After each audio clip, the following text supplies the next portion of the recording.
You're listening to TIP. Hey, how's everyone doing out there? On today's show, we have reassembled our investing mastermind and have new stock picks for the first quarter of 2019.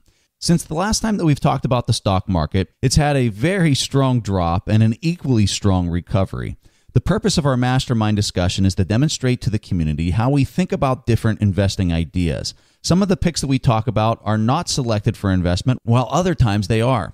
The thing we really want listeners to walk away from the conversation is the methodology and the questions that the group is proposing to troubleshoot assumptions and identify risks associated with different investment ideas. So with that said, here's our discussion with Toby Carlisle from the Acquirers Multiple and Hari Ramachandra from Bits Business. You are listening to The Investors Podcast, where we study the financial markets and read the books that influence self-made billionaires the most. We keep you informed and prepared for the unexpected.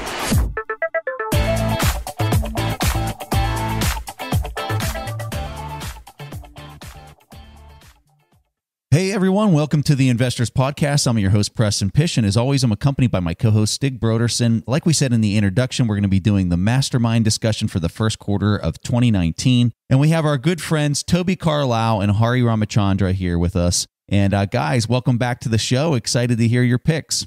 Hey, happy to be back. Looking forward to it. Same here. Like we always do here, we always try to figure out who's going to be the first victim in the queue. So do we have any volunteers? And if not, I guess I can go. Yeah, why don't you take it away, Preston? Oh, boy.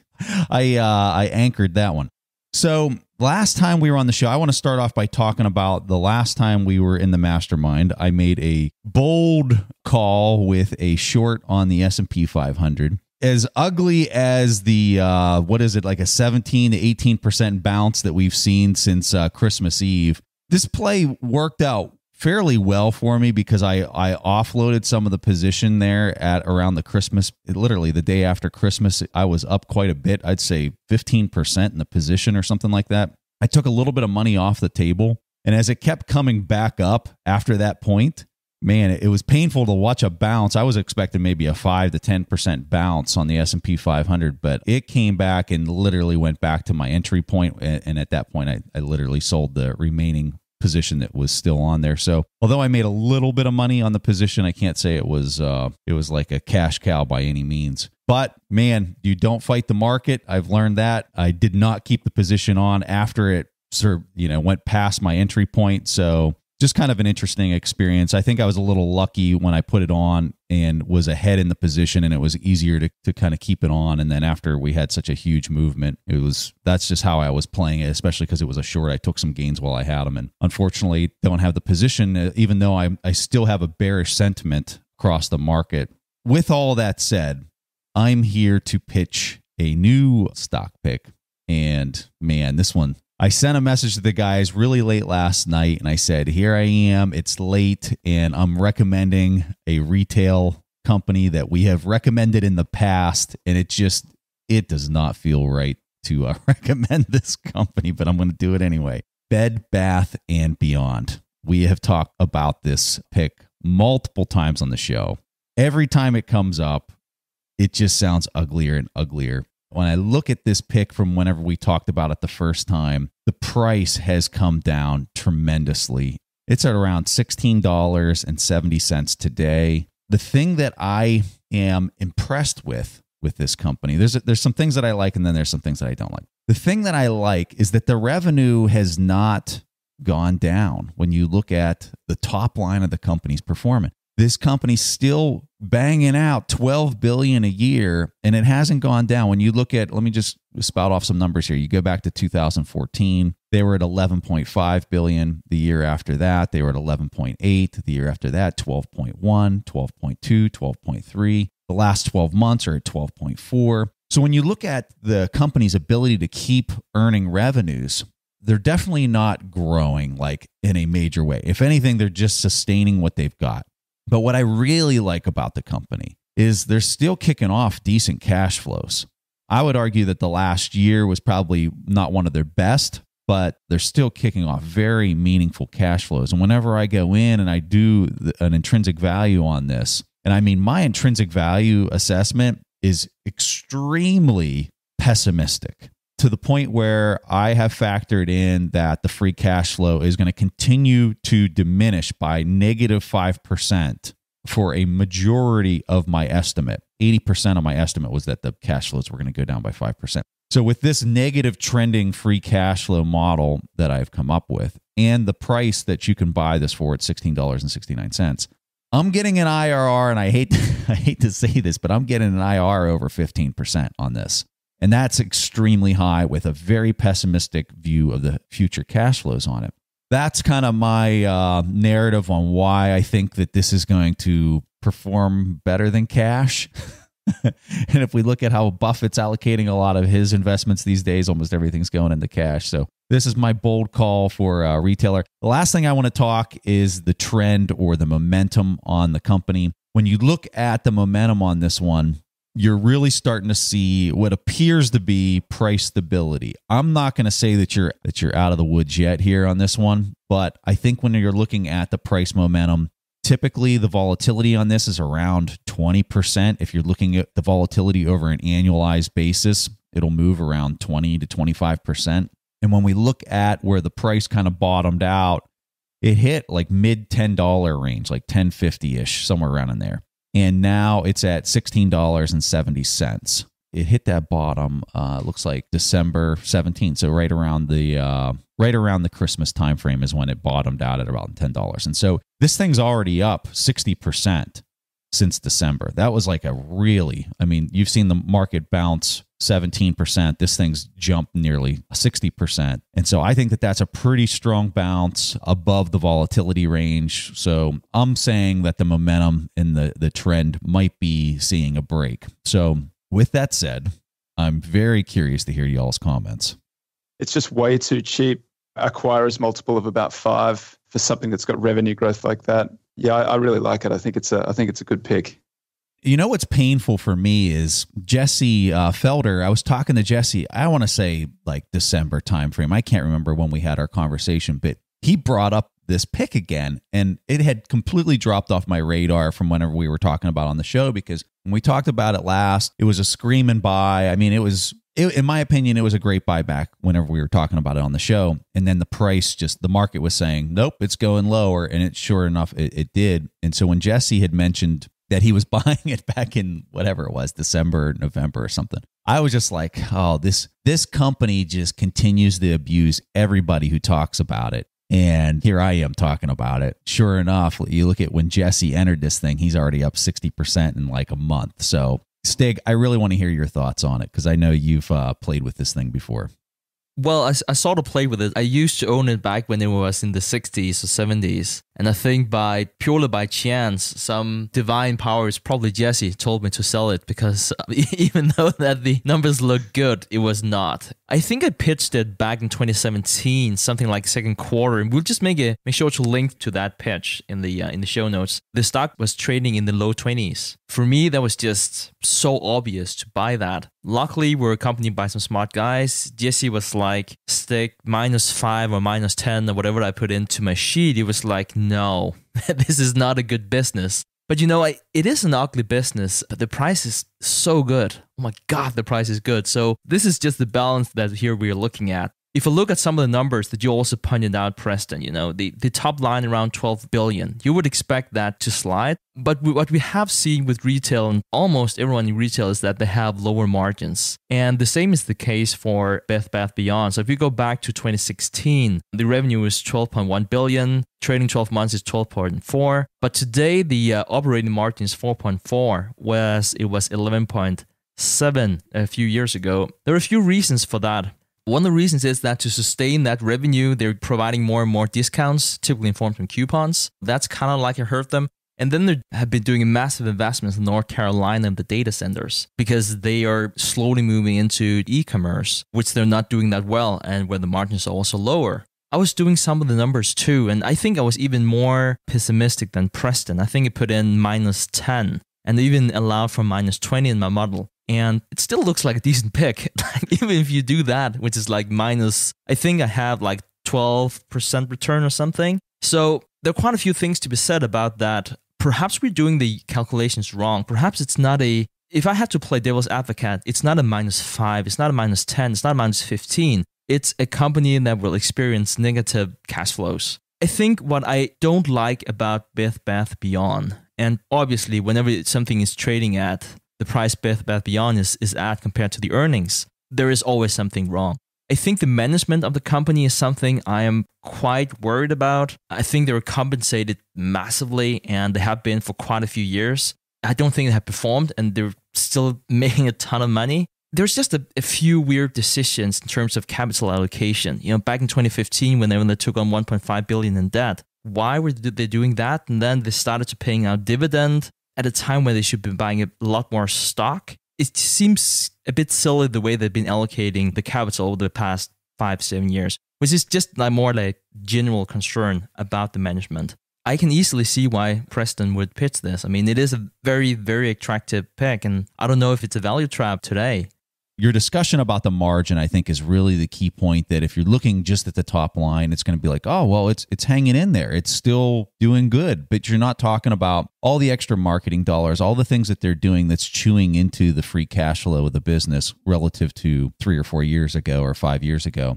It's taking a lot more effort and a lot of friction for them to continue to generate that top line. And I think that's maybe why it's been penalized so much in the last couple of years. And I think it's yet to be determined whether this trend continues to persist. Maybe we're just seeing a quick bounce in the price because maybe the selling got ahead of itself. And maybe the trend is that the price is going to keep getting punished moving forward. I don't know. I just think that it's something that is worthy of assessment for somebody else out there to kind of dig into the financials. Come up with your own assessment of whether you think that this trend is going to override the current bounce that we've seen in the price since December. I find it interesting, and I think that the momentum's just a little bit different than when we looked at it previously.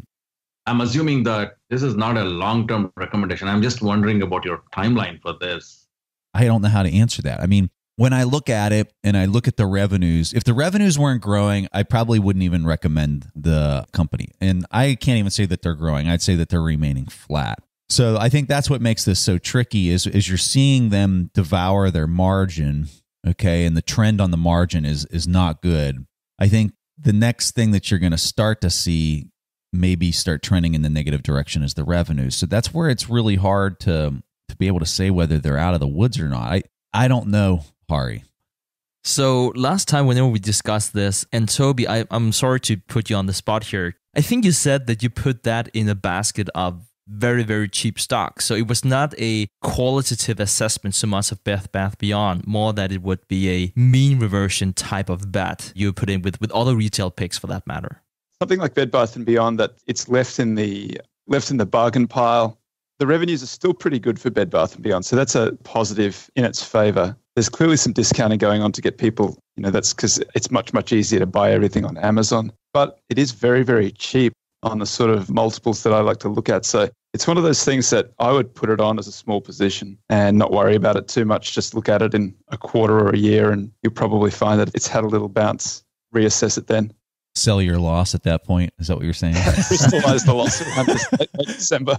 It's such a tricky thing to figure out. One of the things I was pretty excited about was whenever they wanted to enter e-commerce and, invest all that money into it. And it just didn't seem to have panned out. And I'm not really sure what the strategy is or what they can do. I mean, I know what the strategy is. I just don't think that their new e-commerce strategy is really going to make a lot of sense. Why would you be able to ask Bed Bath Beyond to compete with Amazon? They used to have that mode, and perhaps you might argue that still do in terms of brick and mortar. Amazon is coming to that. They have close to 600 physical locations now, and it's all better data driven. So it's not only the online part of it, but also the offline part of it. They have all the data they need in terms of making the best stores, which I just don't see Bed Bath Beyond keep up.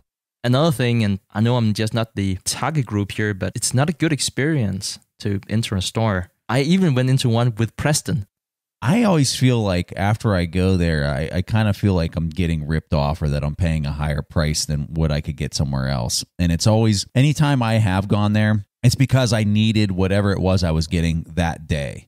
And I would also say, I think a lot of people go there for betting. They go there for something that they kind of need to see instead of ordering online. I don't know.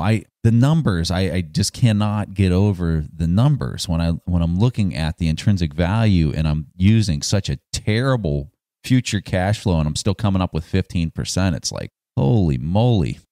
I'll make sure to link to the episode where we pitched it. And we also created a stock analysis, I think it was back in 2018, about Bed Bath Beyond. You can check that out also. We're also going to link to that. Everyone can sign up at tipemail.com if they would like these to be sent directly.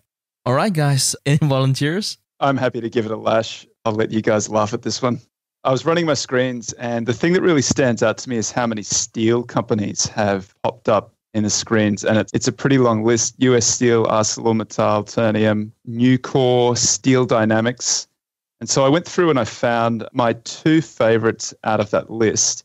And I'll talk a little bit about steel and why these two in particular are my favorites from that list. So my two favorites are Nucor, NUE, and Steel Dynamics, which is SDLD. I'll just start with Steel Dynamics because in my opinion, it's the cheaper of the two, but it is also the smaller of the two.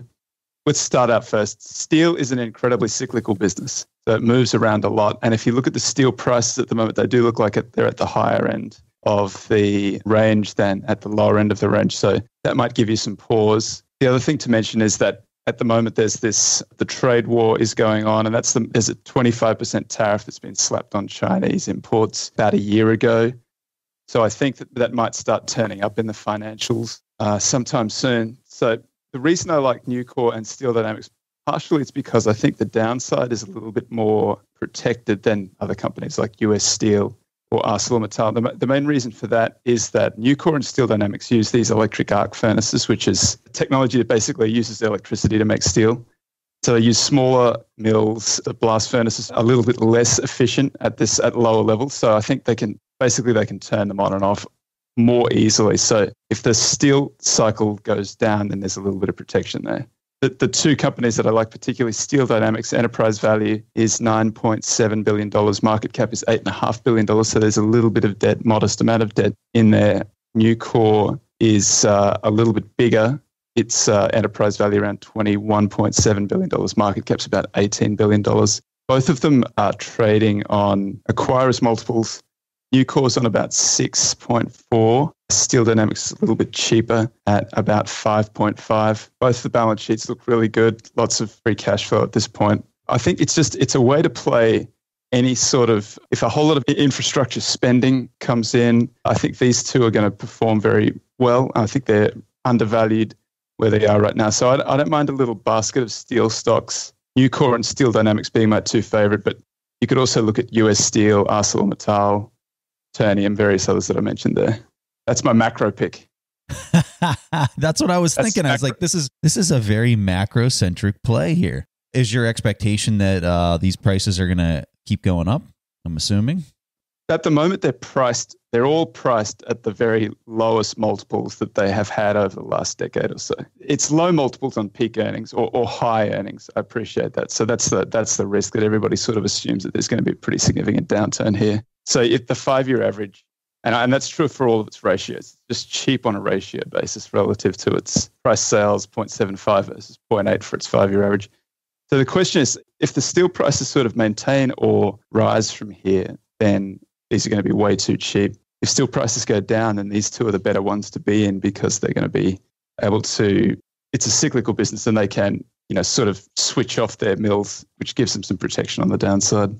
Could you talk to us a bit more about the trade war? You talked about this tariffs that was about to be imposed. And is that even a competitive advantage, given that you have so many steel producers in China, some of the biggest in the world, and typically state-owned? And it's so important for the Chinese economy. They just keep on producing steel, whether or not they need it.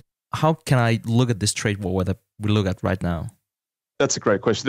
I don't think there's any competitive advantage in these businesses. They're commodity businesses. It's just a matter of being reasonably priced relative to where their operating income is right now. And my view that steel prices probably maintain or a little bit higher than this in a year or so. I was curious to know, are these picks based on just valuation, or is it based on their location in terms of where they're headquartered because of obviously the trade war? Because there are companies like POSCO, which are not in your basket. So I wanted to understand how you're picking them. I was using the acquirer's multiple screens. If you look at the screens, they're filled at the moment with these steel and steel input type companies. And so when I see a whole industry and its inputs getting cheap, I think that's interesting. I think that means that there's some potential for something to happen there. You know, something that I'm seeing that's interesting with this pick, Toby, is you've seen the top line increase by a substantial margin in the last 4 to 5 years. And through that same period of time, their operating margin has also gone up, which typically you're not seeing. And just to kind of put apples to apples here, in 2015, the operating margin was 6.8, and today it's at 13.7%. So, I mean, you've practically doubled the operating margin as the revenues have grown tremendously over that same period of time. They went from 16 billion to 25 billion. So that's not something you typically see, I don't think, with such robust growth on the top line to see the margin go with it. Is that something that's specific to the steel industry, or? Yeah, I mean, steel prices are up a little bit over the last 5 years, although they're down over the last, like, close to year, 6 months. That might be, it's a short-term sort of, that's the risk to something like the way that I do my valuations, that the underlying is just not sustainable. We go back to pricing. It was more like in 2015 when the entire steel industry was really struggling. At the moment, I think they're cheap based on where the steel price is. I've got no real view on the steel price other than there's tariffs and some plans for infrastructure spending in the States, just one way to capture that. And just so people know, I was looking at Nucor and I was just talking the numbers, and I know you had recommended multiple things, but the numbers that I was quoting there, just so people know, was Nucor, NUE is the ticker. Or Steel Dynamics, NUE or STLD are my two favorite. All right, Stig, I'm curious to hear about your pick. My pick is Alibaba. Ticker is BABA, traded as an ADR in the States. And it's a huge Chinese conglomerate. The market cap is $480 billion. So it's just massive. Just to give you some numbers, you know, Apple is 850, Amazon 800. Facebook actually is slightly smaller at 460 billion. So it's a massive company. And most of that revenue comes from e-commerce, and it's primarily in China. The market share is 58% of all online retail in China. They really have a dominant position there. Other than that, they're also known for Alipay. Together with Tencent, they are doing all the mobile payments more or less in China. That is through a company called Ant Financial, which is an affiliate company of Alibaba. It's owned 33% of Alibaba, and it's controlled by the founder, Jack Ma. It's also the highest valued fintech company in the world, twice the size of Goldman Sachs, just to give you an idea of how massive it really is. Another very interesting segment is the cloud business. I know we're going to talk more about the cloud here later with Harry's pick also,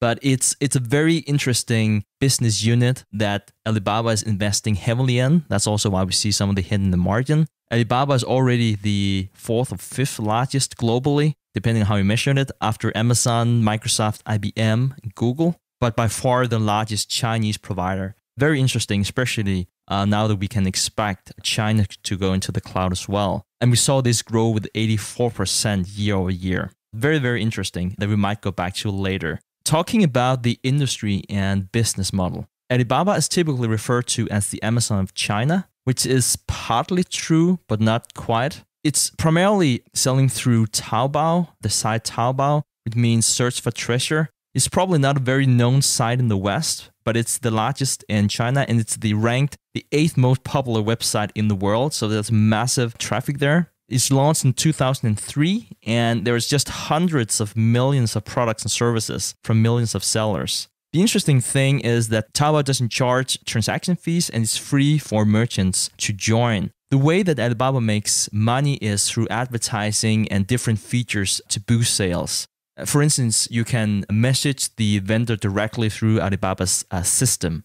If you look at some of the competitors and threats, one might say that Alibaba has close to no threats, given the size. Just to give you in comparison, Amazon claims up towards 50% of all online retail in the US. I would say that they do, or at least they can expect to get into trouble. Primarily from Tencent, the other Chinese huge conglomerate. We had John Huber from Basic Investing who pitched that not too long ago, and we will make sure to link to that episode. Tencent is slowly moving into the retail space, not only through the stake that they have in JD.com, which is 16% of market share in China, but simply just through their size. You can kind of compare this to the States where, back in the day, Apple did this, Facebook did another thing, Google did a third thing, and now they're slowly starting to compete with each other, like in the same space. And we see the same thing with Alibaba and Tencent. So for me, that is the main threat. The other reason why I'm saying that is I think that data is really going to be the key in the decades to come. Data is the main driver of AI.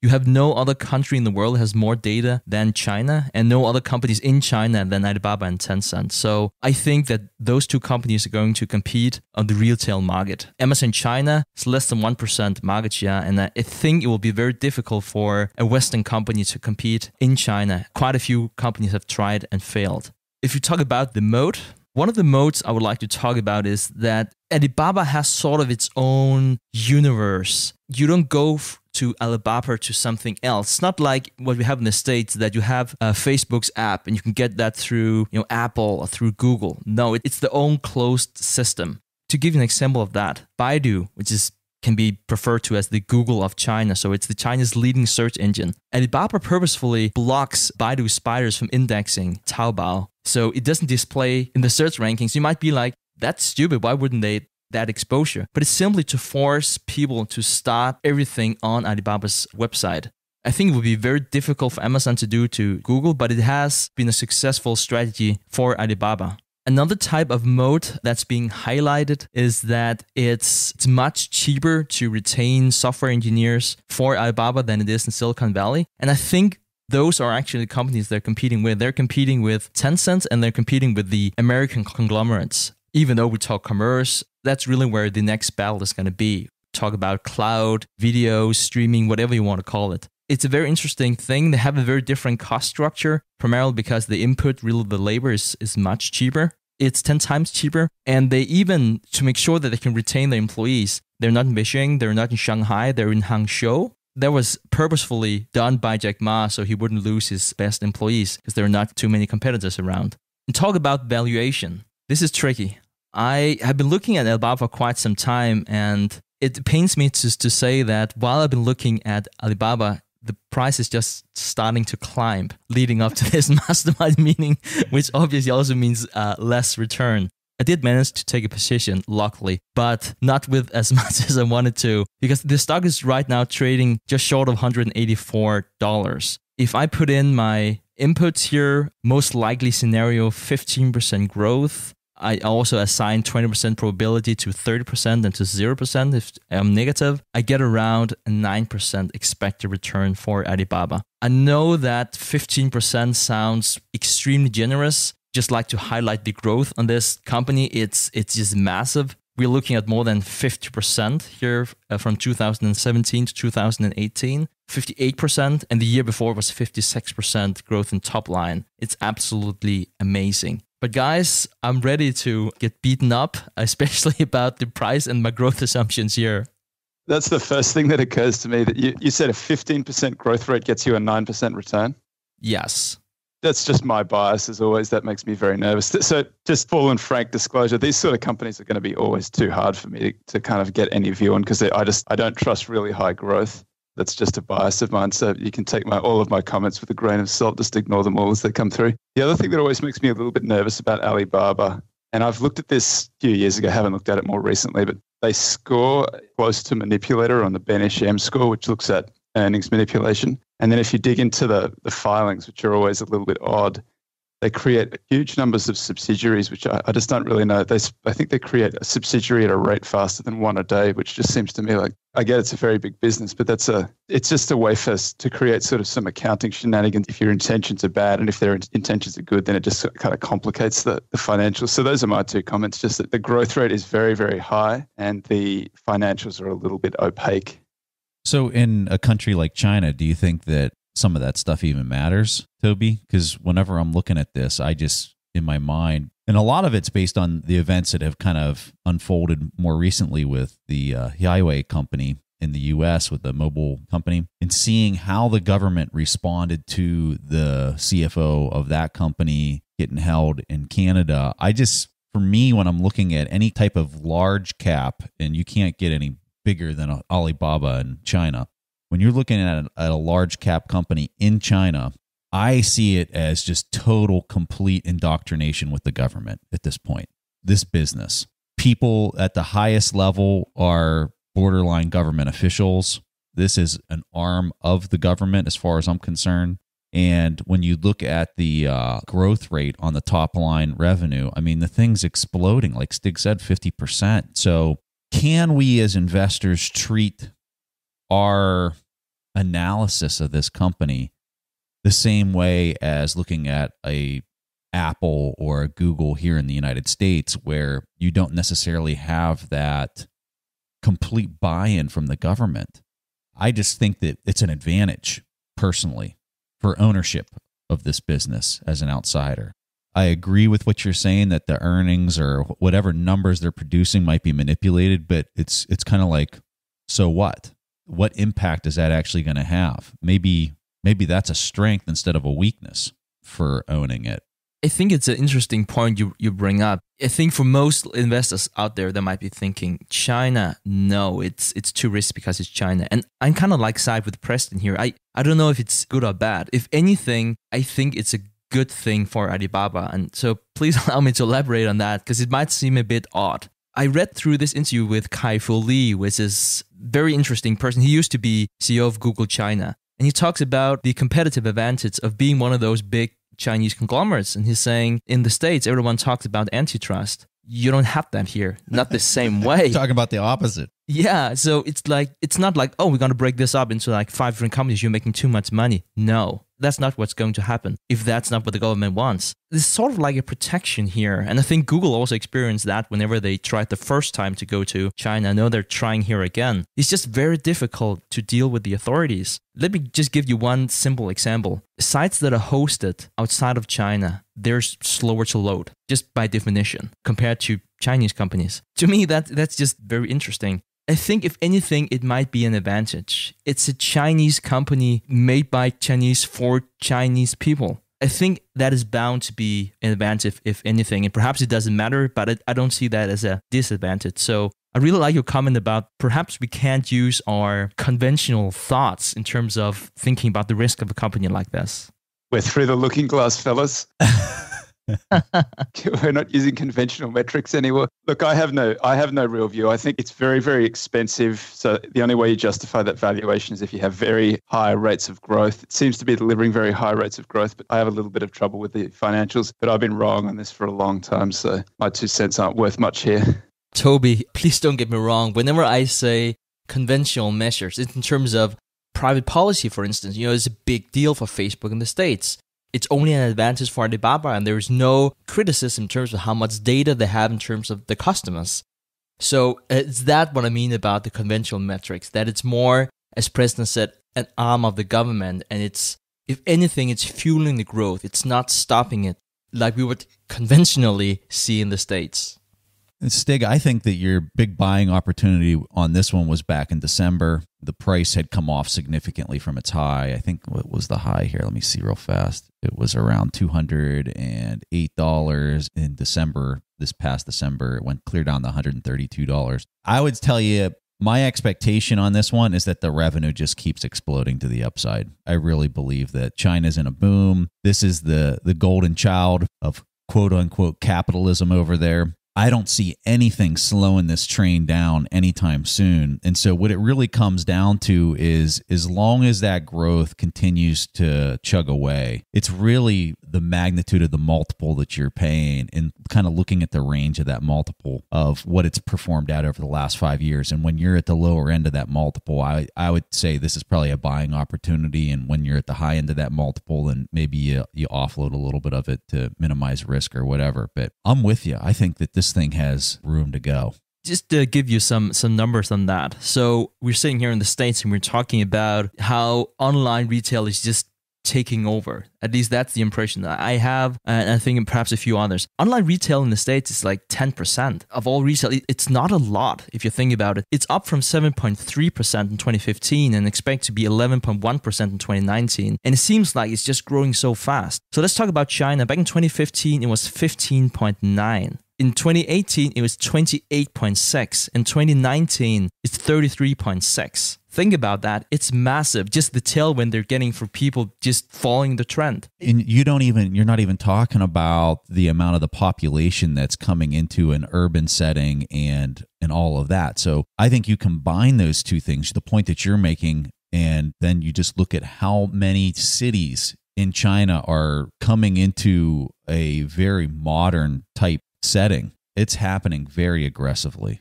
China, for all intents and purposes, is still an extremely rural country, given the size of the development they're in. Like, we're still seeing more and more urbanization in China. And the reason why we really haven't seen that to a full extent is because you can't necessarily just move from the rural area into the city. You lose your privileges, and there are quite a few things that the Chinese government put in place. So you just don't see all this flocking to the big cities. Well, one thing in your favor, I did just look this up. Li Lu, who's Charlie Munger's right-hand man in China, his Himalaya Capital Management has two holdings, Baidu and Alibaba, and it's like 87% Alibaba. Wow. So that's a conviction bet by a man who should know. Wow. It's interesting. You should also bring up Baidu, Google of China, whatever we want to call it. It has the most AI scientists in China by number. They haven't had the best results with AI, but I also think we like to bring that up. And again, I know I'm quoting Kai-Fu Lee, and he might be wrong on this, but he's talking about these 7 conglomerates who are just looking to be in a pole position to kind of like crack the AI code. So in the States, you would have Google, Amazon, Apple, and Facebook. In China, you have Tencent, Alibaba, and Baidu. I think this is a bet on AI, really, more than anything. And they have so much data on retail. So that's why I'm thinking the tailwind just from following general trend might be, already double digits. But then for them to more efficiently make money based on AI, I think that's massive. And then I won't say more positive things about Alibaba for now. Stig, I think that last point is your strongest point of all. If we're buying into this idea or this narrative that they're totally indoctrinated with the government, so whether you agree with that or not, I think it's important whether you do. But if you do buy into that argument, and they are a leading expert in artificial intelligence and big data and what big data is able to predict through all these neural network models, the government is absolutely nuts to not sustain that relationship or ensure the success of this growth.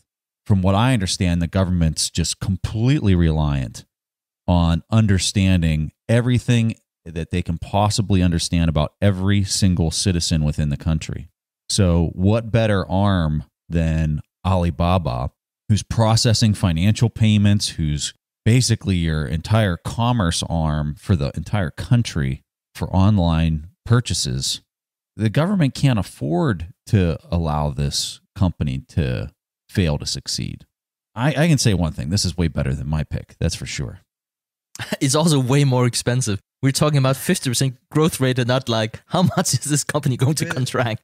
Right? Yeah, no, I agree. But look at the trend. Look at this trend. And my expectation for that trend to change is this is not changing in a year. That's for sure.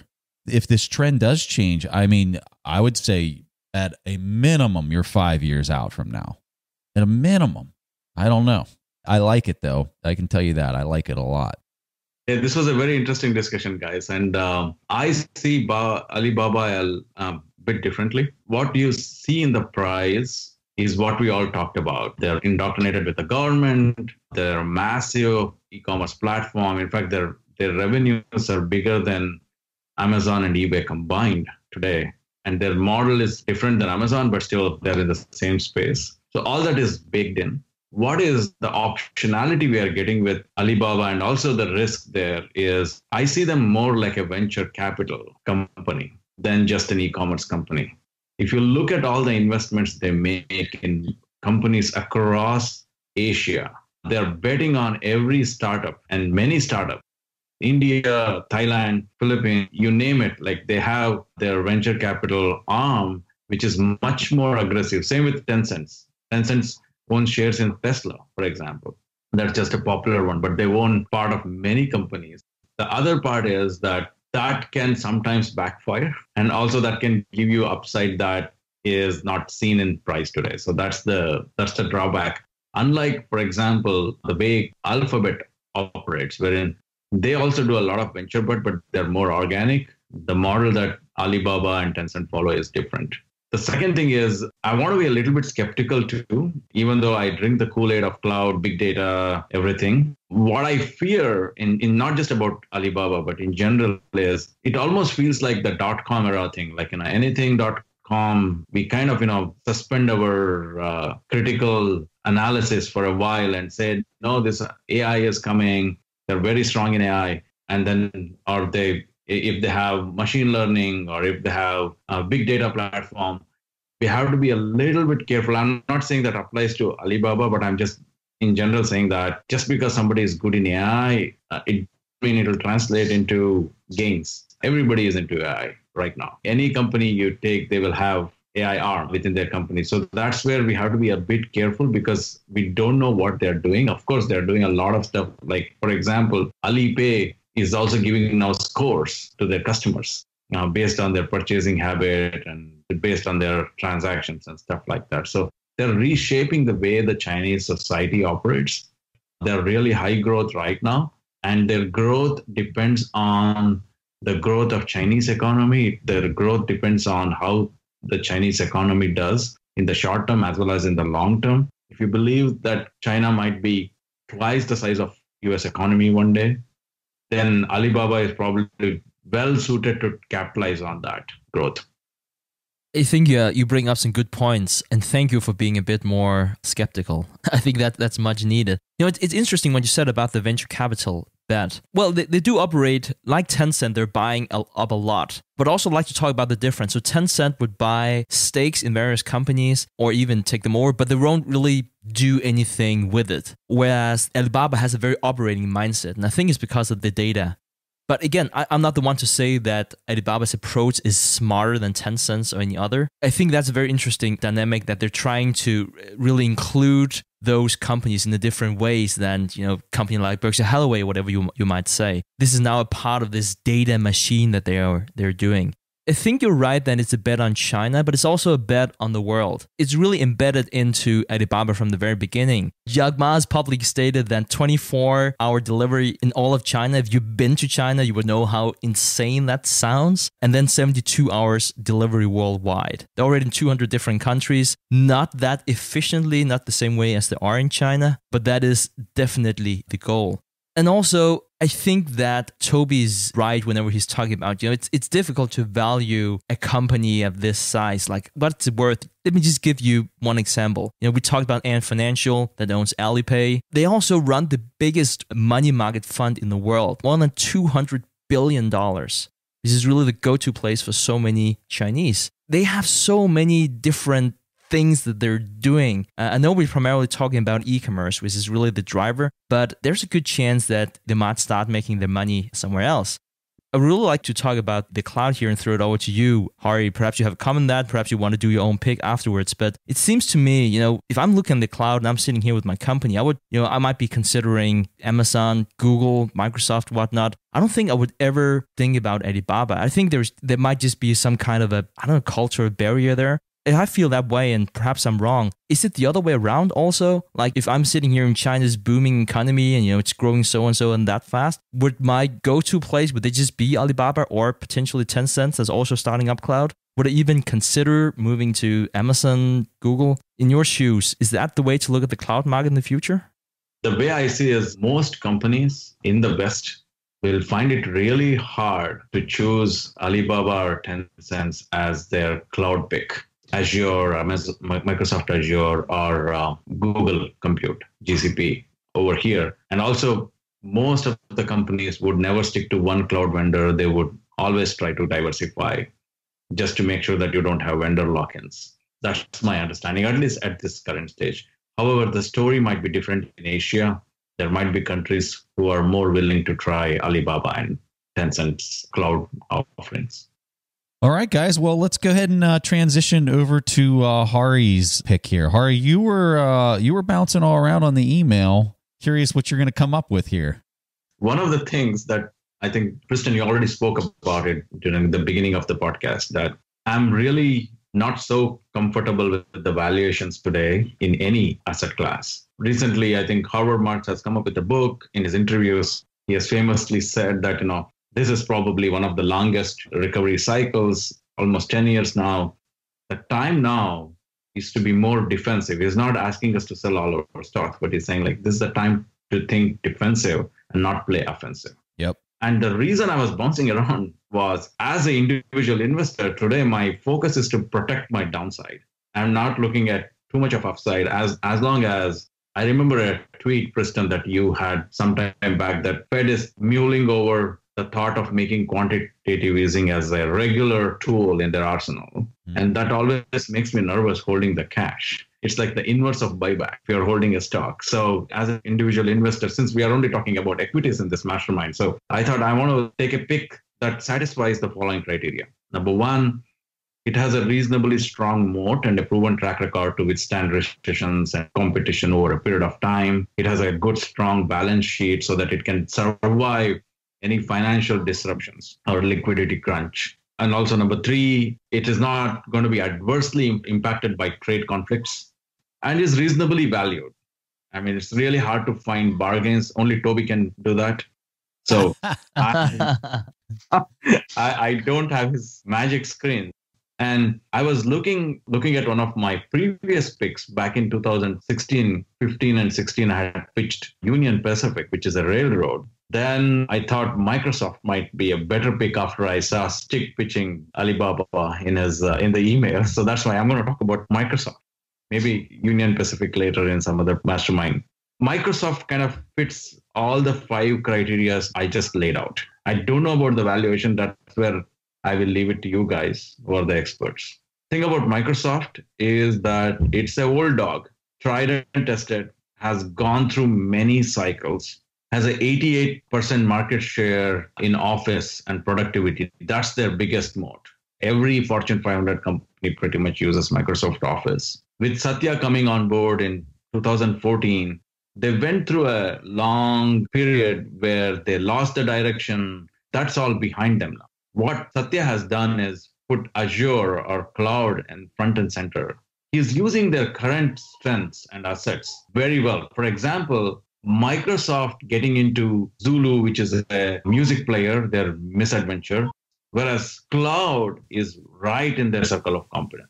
The reason being they have already so much of on-premise installations, whether it is their servers or databases, that it's much easier for them to migrate their customers to cloud. Number two, a lot of customers trust them more compared to AWS because of some of the competitive dynamics. So those tailwinds, and Azure is growing at a rate of 75% annually. Of course, it's a small base now, like $5 to $7 billion, but it's expected to grow. When I say Azure, I'm only talking about their infrastructure as a service. If you talk about their what they call as intelligent cloud, which is their entire cloud business, which includes both infrastructure as a service, software as a service, and platform as a service, that's $32 billion today. So they're actually the leaders in SaaS today with 22% market share. And the SaaS business over a period of next few years, by 2022, just the SaaS business is, according to Gartner, is projected to be around $114 billion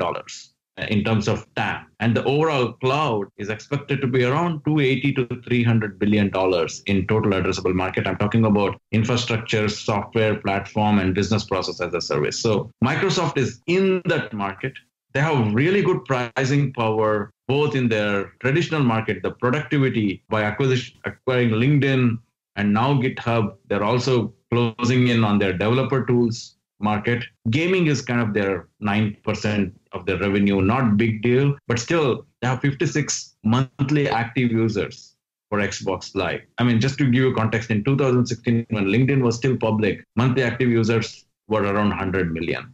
So in terms of valuation, I think so far in the past 10 years, their revenues has grown close to 7%.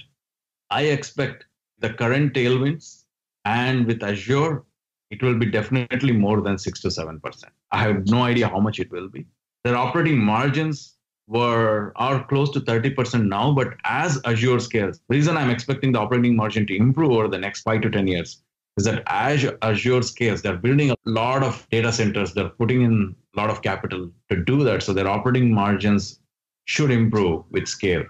Based on all this information, I believe price to sales around 7 compared to, say, Amazon 82 price to earnings.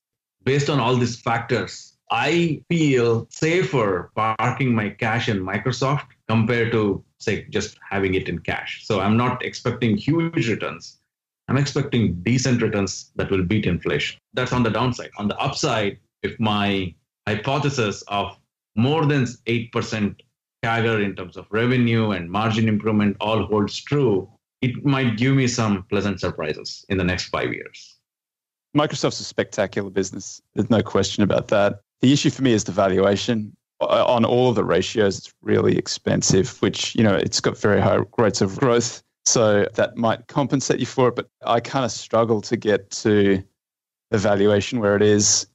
I think fair value could be, kind of half where it is. I hate to say that, it's kind of assuming very high rates of growth, but deep value guys are struggling a little bit in this market, and I'm one of them. So I freely admit that this is, once again, it's just, I just don't trust those high rates of growth. So that's my 2 cents. Hari, I didn't get much of a return on this one either. I echo Toby's comment where this is a fantastic business. It's hard to find a business that can fire on all cylinders and produce the stability that they have at the growth rate that they have at the market cap that they have. I find it quite impressive, but unfortunately, there's a lot of people in the market that agree with that opinion, and they're bidding the price higher, which is pushing your yield a lot lower. Whenever I did the intrinsic value on this, I'm assuming that the company grows at about a 5% growth rate, and I'm getting a similar IRR to what I think you'd get out of the S&P 500. My analysis is if I feel like I'm going to get the same return of an individual stock that I would get out of the S&P 500, it's lower risk, in my opinion, to just own the S&P 500 than to push myself into an individual company that I expect the same return out of. That's kind of where it's hard for me to buy into it. Now, you might be right. If we would go into a correction, a company like Microsoft might outperform the market because it's not going to be penalized as bad because it is so consistent in its revenues. It's so consistent in its net income and its cash flows that it might bear a downturn better than other businesses. And in that case, you beat the market. So that's something that somebody's going to have to analyze themselves of whether that's worth it or not. And, I'd tell you that's a coin toss, whether that's a true statement or not. So on the valuation side, Toby and Preston both, you guys pointed out that your fair value, if I'm correct, will be half of what it is today. So around in the 60s or 70s. The question I have for you is, let's say you got it at 60 or 70. What would you do? Would you still keep it at these levels or sell it?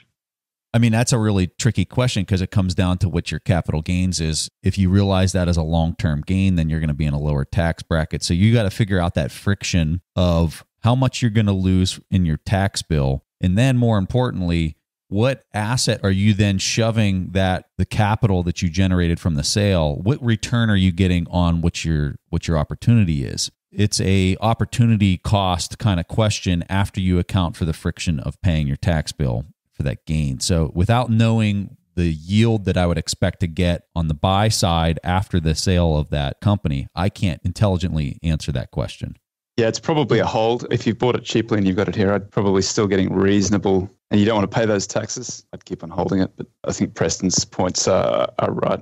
Let's say you're going to make a venture capital investment with the money and you have a lot of faith in whatever you're doing and you're going to get a high yield. Your expectations, you're getting a high yield for low risk. That's where you would say, okay, this thing's only going to yield at 3%. The tax that I'm going to have to pay is substantial for something like that, especially if it's a short-term gain. But you have to do all that mental gymnastics and all that math to kind of figure out whether that'd be a good decision or not. Got it. Thanks. Stig, you had a question. I really like your thought process about saying, oh, is this just a placeholder for cash? And I think that's worth a note. I also did the numbers on Microsoft, and I think I probably get around just short of 4% return, which is not super attractive, and it's not too much more than what I expect out of the S&P 500, as Preston mentioned. So one might argue, should I do that? Should I get the 500 stocks instead? I have been considering for my own portfolio just what you mentioned there. Instead of just holding it in cash, which just seems to be you are paying the opportunity cost on that. Would it make sense to while you wait, hold them in 10, 20 different high quality stocks that might yield slightly more than the market, knowing that if the market does take a hit, as I think most of us expect, will it then just not slide as much and you can take some of that cash and put into a different company? Is that a good approach? I think it's an interesting discussion you bring up.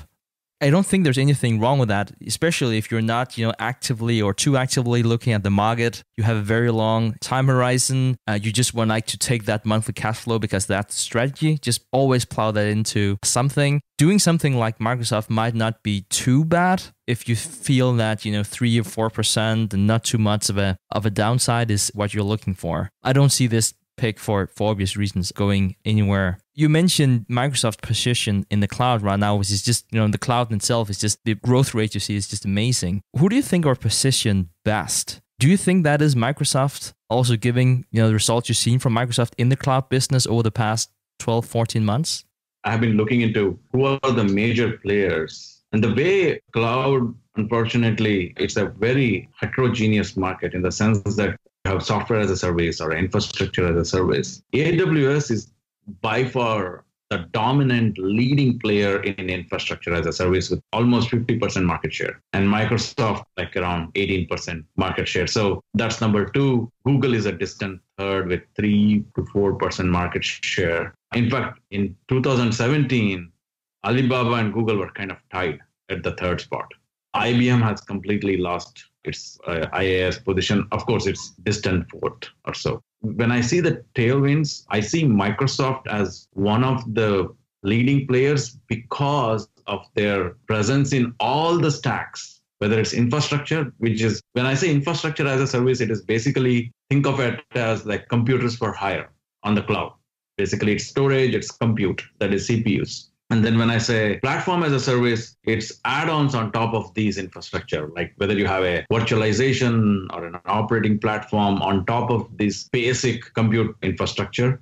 And then on top of that, when you provide certain software, whether it can be CRM, like the way Salesforce, Workday, all these guys do, or ERP, or even productivity suite like Office 365 that Microsoft is providing. And then there is also data as a service. That's a new category that Gartner introduced recently, wherein Oracle, Microsoft, and other companies, even AWS, they're providing their data infrastructure, or think of it like database on the cloud, basically, to be simplistic, so that you don't have to maintain the big data infrastructure on premise.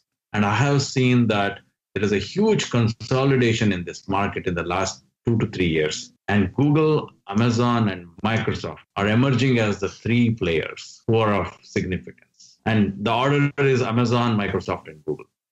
We're just always so thankful to have Toby and Hari on the show. Guys, I want to give you the opportunity to tell our audience about where they can learn more about you. And I think it's really important to highlight Toby's got a new podcast that he's going to be starting. I don't know what kind of consistency Toby plans on doing shows, but Toby, tell us about that and tell the audience where they can learn more about you guys.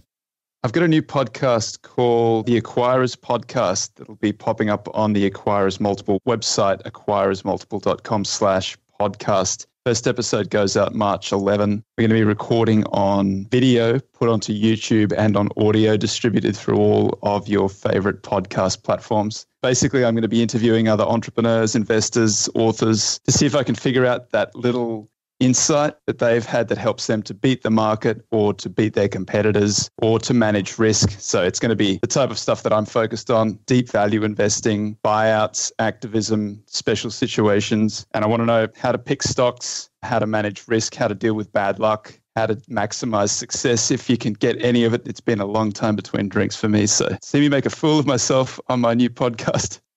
Hari. Business.com, that's my blog. And on Twitter, my handle is Hari Rama. And look forward to the conversation. All right, guys. Well, we really appreciate you guys coming on the show and sharing your comments and your feedback and your knowledge. We just always look forward to these. All right, guys. So before I let you go, please remember to sign up to our newsletter at TIPemail.com, and we will automatically send all our intrinsic value assessments directly to your inbox. But guys, that was all that Preston and I had for this week's episode of the Investors Podcast. We see each other again next week. Thanks for listening to TIP. To access the show notes, courses, or forums, go to theinvestorspodcast.com.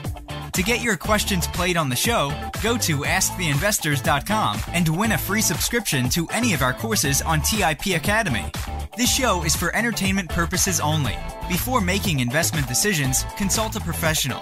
This show is copyrighted by the TIP Network. Written permission must be granted before syndication or rebroadcasting.